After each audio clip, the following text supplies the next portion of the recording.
has been the busiest 2 days of my life. It feels like a dream. Like at one point, I feel like somebody's gonna shake me up and like, this is a dream, this is not you. Like, but it's been a wonderful experience.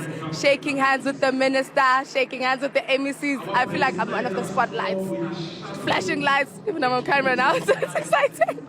So you have got you in place in the top 10 in the province. You also placed nationally. Just give us an idea of your marks. I got 8 distinctions, 200% in accounting and life orientation, and 99 for physics, 98 for maths. I don't remember the others, but it's 8 out of 8 distinctions. Oh my gosh, congratulations. Thank you. And it feels so amazing to be acknowledged because I came out second in national, third in KZN, first in Amachuba.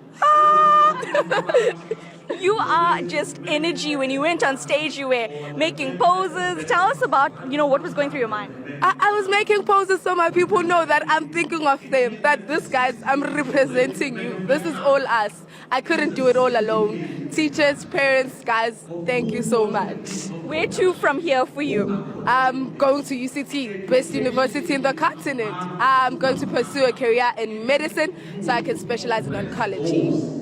In oncology, tell us about why you want to do this.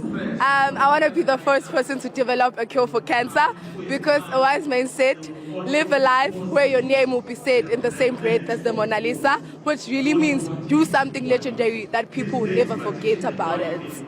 So amazing. What is your advice for the people that are coming after you now? Okay, to the class of 2023, guys, work hard, push. This is the most crucial year of your life. This opportunity only comes once, and the benefits, I'm telling you, the hard work does pay off. But also, don't put too much pressure on yourself. Yeah. Don't go over the edge. I'm going to let you give a shout out to your school. Guys, this is the pose. I see you. I love you guys. This is your dark student signing out.